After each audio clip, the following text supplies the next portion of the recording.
عليه عرب جوالي باش خال ما يعرف.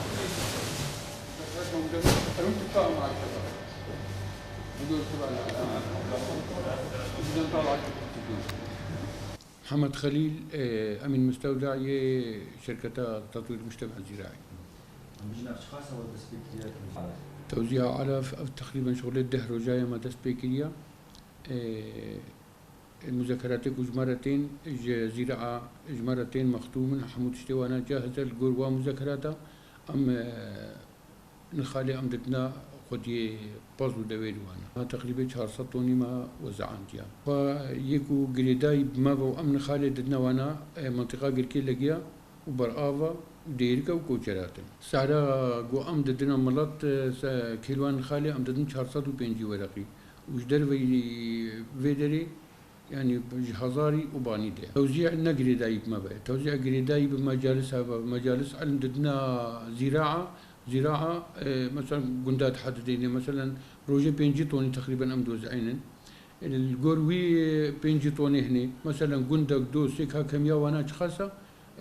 بويرنجي مثلا أو تحديد كن كي قند مثلا تبدي حدود دبن مثال زي بيجمة مثلا ده أهل الطبقي وحمزة بقي هاتنا برنا شغله بينجي ويك طول بينجي ودو طول مدايا وانا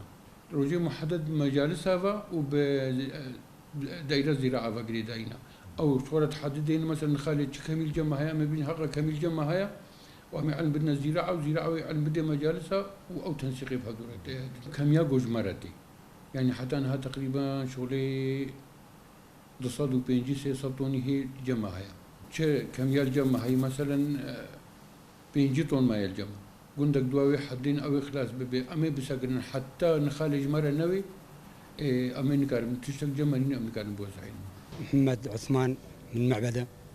وقاعد ناخذ العلف نخاله من مركز المالكية. طبعا سعر العلف هنا يختلف عن سعر السوق.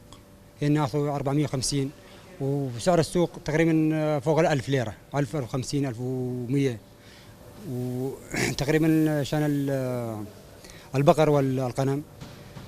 السعر كويس يعني مناسب للمواشي حيل. متابعين هنا على القبان كويس وهنا بالمستودع كمان كويس. بالعكس هنا بالمركز احسن واخير وافيد ومعامله كويسه ومنظمه.